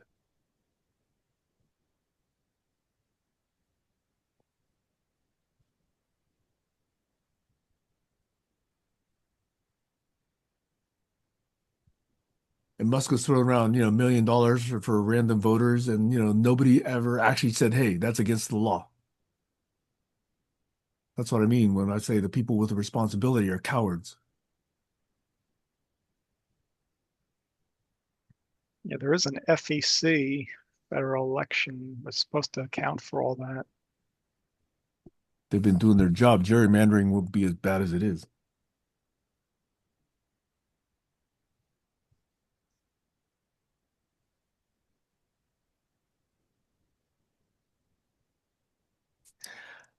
I was always very, very surprised when in civics in what, elementary or middle school, the whole notion was of gerrymandering was brought up. It's an extremely sophisticated concept that I had no idea what it meant back then. No idea. I had no idea why it was even part of the curriculum back then.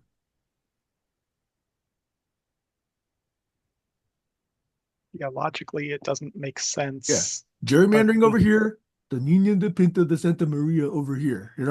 Same curriculum. What the fuck? Well, the math stuff is subtle. It's hard. It's hard to analyze, especially if we're only in middle school.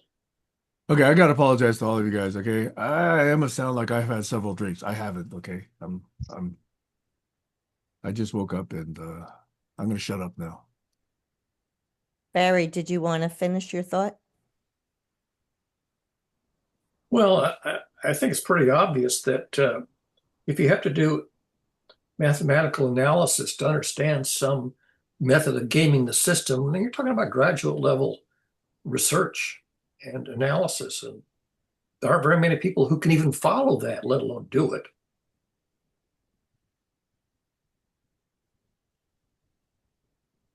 I mean, I took a course in module in social welfare theory, social choice theory. Social choice theory in economics is a really arcane subject. And the bottom line is there is no reliable mechanism for amalgamating the preferences of the population into a unified preference for the whole community. There simply doesn't exist a way to do that that isn't problematic in one way or another. And that was sort of an astonishing insight in social choice theory. In fact, I met the economist Kenneth Arrow, who was one of the pioneers in demonstrating that in his famous impossibility theorem. I think it was back in the 1960s. I think he did that work. And that follows on into why rule-based systems are not guaranteed to be orderly and well-behaved.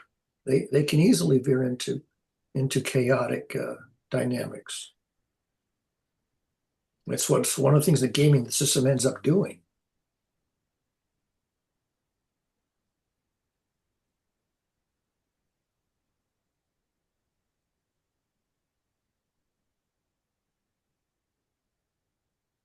now we see that AI can game the system.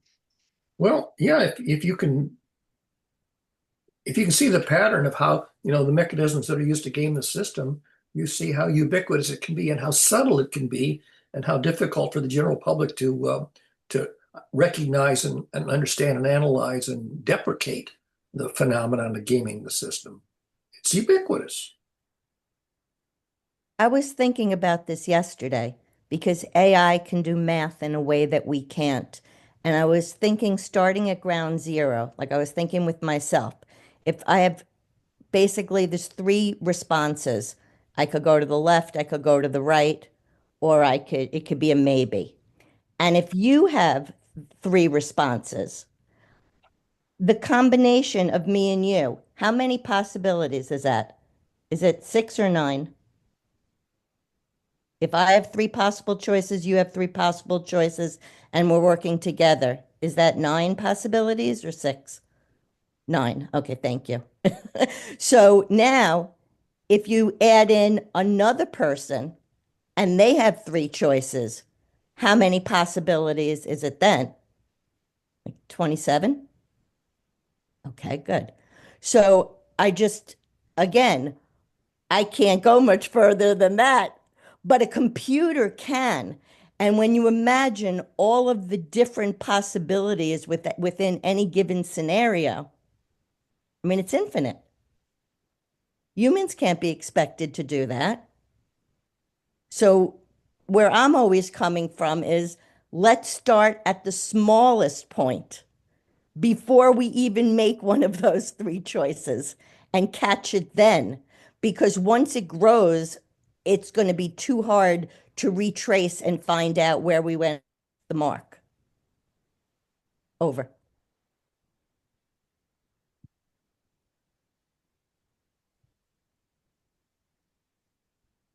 So where I find AI helpful is to understand other points of view. So like looking up what would Iran think is going on in this situation, just to know how other people might view a situation.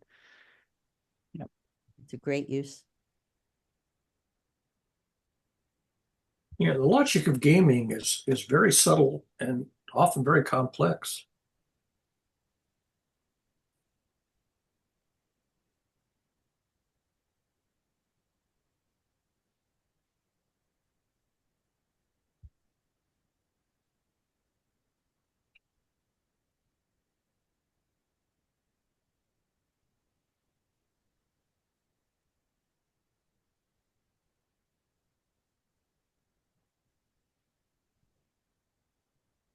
By the way, before I forget, happy Father's Day. Oh, Oh yeah. yeah, happy Father's Day.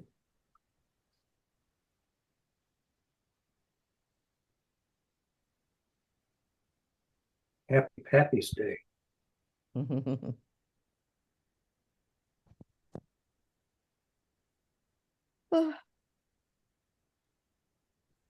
Yeah. In Chinese culture, it's celebrated on August 8th. Is it? Yeah, August 8th. You guys know why? No. Because the number 8 in Chinese is ba. So ba is 8. Oh, is that Trivia. right? Just Papa? trivia.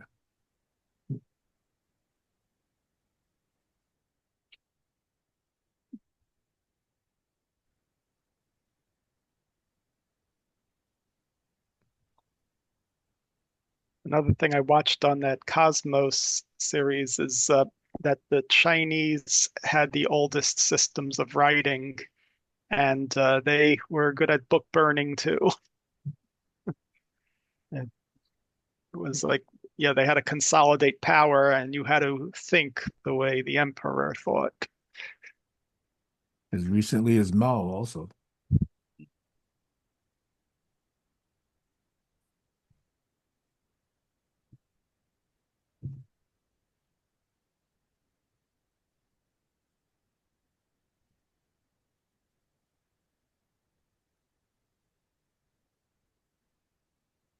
Yeah. Speaking the truth to power is a very dangerous undertaking. Yeah, look what happened to Galileo, Yep. Copernicus. Oh yeah, there's lots of classical examples. A lot of my historical role models, got in trouble for speaking the truth to power. Yeah, Bruno. Yeah, lots of them. You could probably make a pretty long list of them. Martin Luther King in the U.S., among others. And the result of that is we stagnate for maybe hundreds of years. Or thousands. Yeah, right.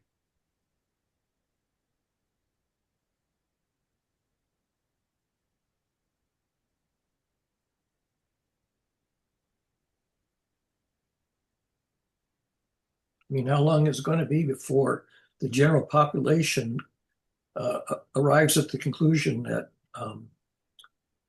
rule-based systems tend to veer into dysfunctionality? I see Sam has his hand. I'm going to pose a question which I had hoped years ago was only tongue in cheek. Remember, I used to make the joke that I'd like to buy bus tickets to everybody to Florida, Yeah, I every remember. MAGA, and see if they can set up their own society, their education system, their utility system, their educational system, their transportation system, food production, everything. Well, sadly, Florida is the United States now. So we're going to be as dumb as, the knowledge that we destroy once it's gone. Yeah. So all the other countries in the world will be looking at the United States the way I used to look at that particular version of Florida. Yeah. Bad example. And they're going to say, yeah, US is going to drive itself into mediocrity and then Failed worse. state. Become a failed state. Exactly. There's a lot of failed We states out there. Pretty won't be able small. to educate ourselves, won't be able to feed ourselves, won't be able to manufacture anything. We won't be able to, govern ourselves effectively. We won't be able to, report on facts, at all. But my only hope is the rest of the world will see this as a horrible warning. My good friend Kimberly Weefling used to say either you can be a good example or you can be a horrible warning to people. And we're not choosing the horrible warning path here in the United States.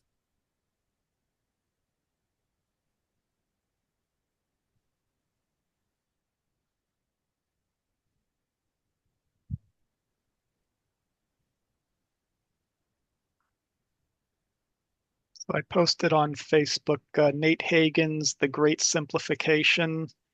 Because I usually watch his Friday episodes, and he said this week, yeah, I recommend you rewatch this Great Simplification.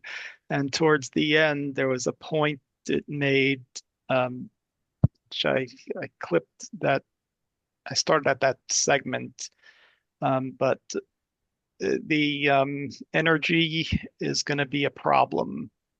And I commented that with the war, the energy prices can soar and it can have serious consequences. Whole supply chains can be affected, and we're going to feel something. I don't know what, and I don't know when, but um, yeah, Economic disruption, economic collapse. and who's prepared for that? Not FEMA. Yeah, so it's up to each of us to take care of our own. Right?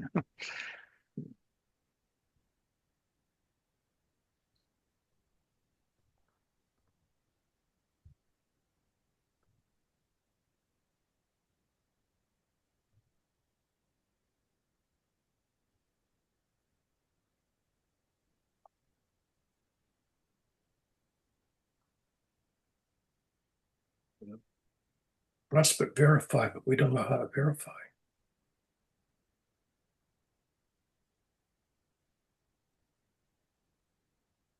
Well, I want to at least bring back two sides of the Ukrainian war. Russia always says that they promised not to invade Ukraine if Ukraine didn't join NATO. Ukraine also said, we will give up our nuclear weapons if you, Russia, plan to never invade us. Both are pointing at each other now as having broken that trust. No common ground. It's an example of the absence of common ground. Well, what happens when leadership changes? Look at what happened with Trump. Yeah. Nobody trusts the United States anymore. And rightfully so. They should not.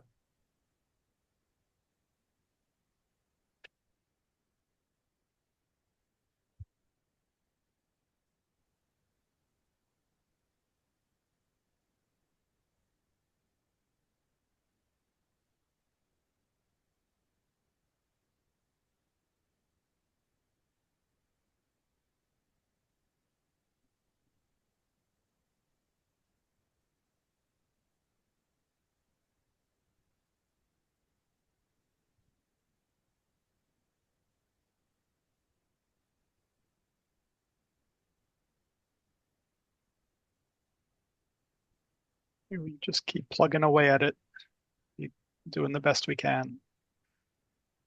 Well, I spent 50, 60 decades plugging away at it, and I think we're losing ground. And I'm beyond the plugging phase of my life now. So, I will make my last statement. I want dogs and teachers to have more influence. I'm joking about the dogs, kinda. I'm not joking about the teachers. Over. I learned a lot when I had a dog. The dog taught me a lot about life. yep. Dogs are very forgiving. They don't, they're terribly, you can't say the dogs are vengeful. They may be reactive, but they're not vengeful. They don't carry a grudge. They do remember. They remember, but I don't know. I mean, I'm not a veterinarian, so maybe I should just. No, they do remember. That's why sometimes they're scared. Like if you adopt an abused dog, Oh yeah, you know. yeah. They can maintain wariness beyond the point where it's uh, required. Yeah. But then again, I've also become wary of a lot of things that I used to trust and take for granted. You know, my salad days. Now have become wary of a lot of things that have degraded into dysfunctionality and untrustworthiness. Well, Eric, I think you met Marley. Yes, I did. I So you remember. can attest he was a very special. Yeah, the wise old soul. Yes, he was not your average dog. But if you think about what dogs teach us, hey, I got food. Hey, I'm taking a walk. Hey, I can poop. Yay, Yeah. somebody loves me.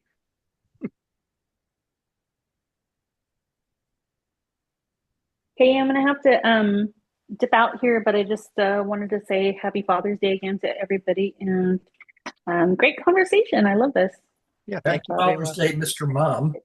Bye, Kayla. Bye. Yeah, I think it's time to get off and Yeah, get started and respond to all my attacks on Facebook. have fun. Thanks for the response on the free will thread. I got a fair number of comments. I didn't realize how many comments it got in an hour. Oh, really? I have to go back and look. There's half a dozen comments or more now, I think. Oh, good. All right. Have a great day, everybody. Yeah, good to see everybody. Bye-bye. Bye. Take it easy. Ciao.